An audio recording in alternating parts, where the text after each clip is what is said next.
Bonjour à vous, j'espère que ça va. Aujourd'hui est un jour de repos. Je fais un petit tour, question de me changer l'esprit, me sentir bien dans ma peau et tout le bazar. Vous savez comment ça fonctionne. Mais j'ai décidé de faire une vidéo très rapidement pour répondre à Marina. Marina qui m'a écrit depuis un temps.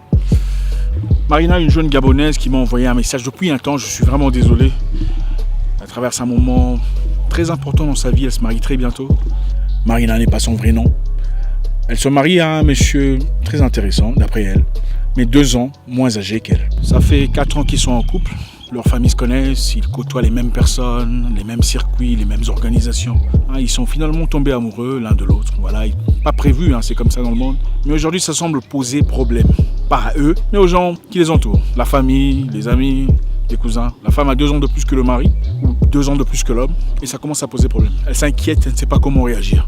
Mais un autre problème, d'après elle, est que cet homme gentil, beau, élégant, sympathique, qu'elle fréquente, censé devenir son futur époux, reçoit aussi beaucoup de messages venant de ses ex. D'accord, pas un seul message, pas une seule ex, plusieurs ex. Ils écrivent très souvent à ce monsieur. Voilà, et ça dérange, elle ne sait pas trop comment s'y prendre, comment réagir. Beaucoup d'entre nous d'ailleurs, on a tous besoin d'orientation, besoin de soutien, besoin d'aide. On essaiera de notre mieux en tout cas pour essayer d'apporter un plus dans la vie de Marina aujourd'hui. Marina, voilà ce que j'ai envie de te dire. Vous savez, dans la vie, il n'y a pas de formule parfaite pour une vie parfaite. Comme il n'y a pas de formule parfaite pour un mariage parfait. Il y a beaucoup de personnes aujourd'hui qui, s'ils vous révélaient la réalité de leur mariage, vous serez vraiment choqués et étonnés. Beaucoup de personnes vivent des mariages qui paraîtraient bizarres pour vous, mais des mariages qui conviennent à leurs attentes. Beaucoup de personnes vivent des mariages qui paraîtraient bizarres pour vous ou pour beaucoup de personnes, mais qui conviennent à leurs attentes. Il ne s'agit donc pas de ce que les gens pensent. Je sais que c'est difficile en Afrique, tout le monde regarde, les gens parlent, les gens racontent, les gens sont très impliqués, même dans les choses qui ne les concernent pas. Mais il s'agit de toi et de lui. Il s'agit de vous deux. Êtes-vous heureux ensemble? Peu importe l'âge. Ce monsieur t'apporte tout ce que tu cherches.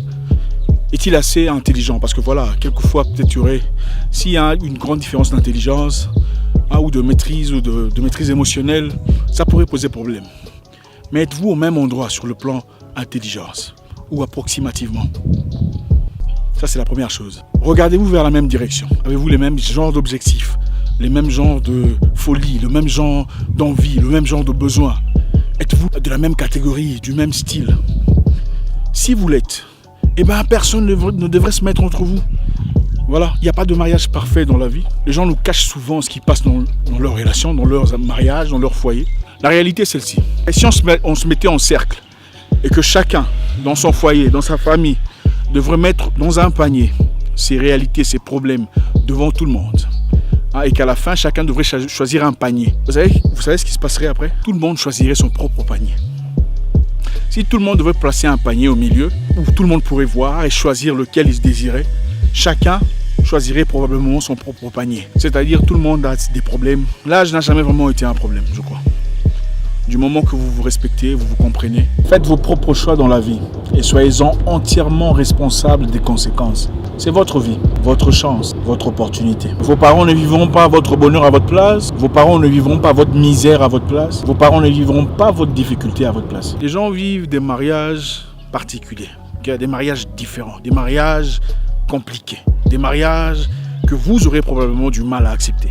Des mariages sérodiscordants par exemple, où l'homme est séropositif et la femme ne l'est pas, où la femme est séropositive et l'homme ne l'est pas. Mais ils ne partent pas raconter à tout le monde, ils vivent leur vie. Beaucoup de personnes diraient peut-être non, je ne vivrai pas comme ça, je n'accepterai pas comme ça. Mais eux vivent leur mariage comme ça en paix, en coopération, en compréhension, et refusent d'en parler parce que ne veulent pas avoir des opinions des gens qui ne comprennent pas leur situation. Il ne s'agit donc pas toujours de ce qui ne va pas, il s'agit quelquefois de ce qui va entre vous. Ouais. Il ne s'agit pas toujours de ce qui ne va pas. Le problème, ce n'est pas toujours ce qui ne va pas. Il faut quelquefois voir ce qui va entre vous. Qu'est-ce qui est bon? Qu'est-ce qui vous réunit? Qu'est-ce qui vous rend heureux? Les gens vivent des mariages où le mari est stérile, ou peut-être la femme est stérile. Ils ne peuvent pas avoir des enfants et ils le savent. Peut-être que l'un parmi eux veut vraiment avoir un enfant, mais l'autre ne peut pas. L'autre est dans l'incapacité de concevoir, incapacité de reproduire. Mais ils choisissent, en accord l'un avec l'autre, de vivre ensemble. Peu importe ce que le monde sait, peu importe ce que le monde dit, peu importe ce que les gens pensent, peu importe les commentaires extérieurs. Quelquefois, il s'agit de vous deux. Qu'est-ce qui fonctionne entre vous? Il ne s'agit pas toujours de ce qui ne marche pas, ce qui manque. Il s'agit quelquefois de ce qui fonctionne, de ce qui vous réunit, ce qui vous rend heureux. Marina, il arrive un moment où il faut demander aux parents de vous pardonner. Ils ont déjà vécu leur vie. Ils ont déjà fait leur tour. Ils ont déjà été heureux. Ils ont déjà vécu leur histoire. Qu'on vous permette de vivre votre histoire à vous. C'est votre tour à vous. C'est votre tour maintenant. Votre opportunité, votre chance. Vivez vos douleurs, votre peine, vos pertes, vos victoires ensemble. Expérimentez pour vous-même. On ne peut pas vivre sa vie dans la vie de quelqu'un d'autre. Beaucoup de gens, malheureusement, beaucoup d'aînés aujourd'hui veulent rectifier leurs erreurs à travers nous, ne sachant pas qu'il est important que nous vivions seuls nos propres erreurs pour progresser dans la vie. Êtes-vous heureux dans cette histoire? Les mariages où la femme est plus âgée que l'homme et qui marche, il y en a beaucoup, ce n'est pas rare. C'est une question d'entente, de compréhension et de respect mutuel. Les mariages où la femme est plus âgée que l'homme réussissent. George Washington, par exemple, président des États-Unis, avait une femme plus âgée que lui, même si on n'en parle pas beaucoup. Nixon, par exemple, avait une femme plus âgée que lui, même si on a falsifié les documents. Macron, votre cousin, a eu une femme plus âgée que lui. Bon, je ne vous demande pas de faire comme Macron. Bref, voilà, c'est une question d'entente, de compréhension, d'amour, d'union. Et pour être sincère avec vous, Marina, la plupart de mes copines ont été plus âgées que moi. C'est peut-être la raison pour laquelle j'ai acquis beaucoup de maturité trop tôt. Ça fait partie de la vie. Maintenant, il faut savoir, dans la vie, il y a toujours le positif et le négatif. Qu'est-ce qui vous attire? Qu'est-ce qui est plus important pour vous? Est-ce d'être avec une personne plus âgée que vous, qui a de l'argent, qui a des moyens, des finances, la possibilité, mais qui par contre ne vous traite pas comme vous le méritez? Ou avoir une personne peut-être moins âgée, qui n'a peut-être pas l'argent, tout l'argent du monde, n'a peut-être pas les opportunités et toute la gloire, mais qui fait de vous la personne que vous n'avez jamais été dans le passé, dans le positif? C'est à vous de choisir. En ce qui regarde l'argent, sachez que rien n'est permanent dans la vie. Tout se gagne et tout se perd. Il n'y a aucune condition de totalement permanent dans la vie. Tout change. Celui qui n'a pas d'argent aujourd'hui, peut-être demain sera quelqu'un de très influent. Travaillez avec lui, en union, en communication, en communauté. Et avancez, c'est votre vie, c'est votre histoire. Marina disait aussi que le monsieur recevait beaucoup de messages venant de ses ex. Ok. En ce qui concerne cela, je vais vous dire ceci, Marina. Si votre monsieur ou votre fiancé reçoit des messages venant de ses ex, il ne faut pas vous fâcher. Pourquoi vous fâchez? Je répète, votre fiancé reçoit des messages venant de ses ex. Il ne faut pas vous fâcher. Vous savez pourquoi? Si ses ex continuent à lui envoyer des messages, ça veut dire que c'est quelqu'un de bien? Ça veut dire que vous avez trouvé un diamant? Quelqu'un de rare? Ça veut dire qu'elles ont compris qu'elles ont raté quelqu'un dans leur vie. Comment tu peux t'inquiéter pour ça? Regardez, si vous voulez connaître une personne, en relation, regardez combien de gens, combien de ses ex essaient de contacter la personne. Combien de ses ex essaient de la contacter après avoir rompu. Aucune de tes ex essaie de te contacter pour te remettre avec toi. Ça veut dire que tu as un problème. Donc personne ne te manque, ou tu ne manques à personne.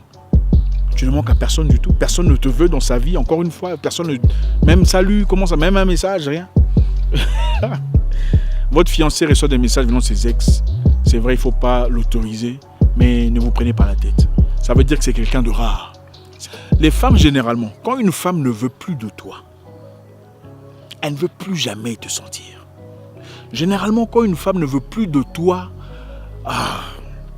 les hommes sont différents. Un homme peut t'oublier, mais il te voit, cette fille. Mais chez les femmes, ça n'existe presque jamais. L'homme peut dire, cette fille-là, elle était bien. C'est moi qui ai tout gâché. Chez les femmes, ça n'existe presque jamais. Presque toutes les femmes que moi j'ai rencontrées vous diront, ces gars-là, c'était un pervers narcissique. C'était un manipulateur. Le monsieur-là, il s'est foutu de ma gueule. C'est toujours donc c'est toujours, vous le savez, non, c'est pas à moi de vous l'apprendre. Vous trouverez des hommes qui vous diront quand même, ma fille là, mon ex était quelqu'un de bien, c'est moi qui ai tout gâché. Chez les femmes, ça n'existe pas. Maintenant, toi, tu trouves un monsieur où il y a des femmes qui essaient de revenir dans sa vie. Tu as trouvé quelqu'un. Tu trouves un monsieur où des femmes se battent pour revenir. Ça veut dire qu'elles ont compris qu'il y a quelque chose. Ne vous prenez pas trop la tête. Gardez la tête froide.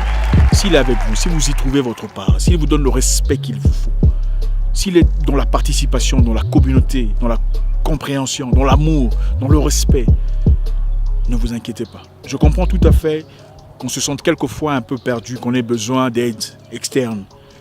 Mais l'âge n'est pas une barrière, d'accord? Pas du tout. Regardez le positif, regardez votre compréhension. Dans des communautés différentes, les gens se marient même, enfin bref, c'est très souvent chez nous. L'âge n'est pas un problème, c'est pas ça le problème. Le problème c'est le comportement, c'est la communion, c'est la compatibilité. S'il y en a entre vous, ce n'est pas un problème. Si les ex contactent, ça veut dire que vous avez de l'or. Vous avez un diamant peut-être avec vous. Prenez-en soin. Merci encore infiniment. J'espère qu'on a chacun appris quelque chose de positif. Laissez un commentaire si vous voulez rajouter un truc de plus à Marina. On fera ça très souvent, on répondra à une personne. Enfin bref, vous savez comment ça marche. Je vous souhaite une excellente journée dans l'amour, la bonté, la sincérité, le pardon. Le pardon, lol. Mon nom est Zach Mouekassa, le guerrier noir.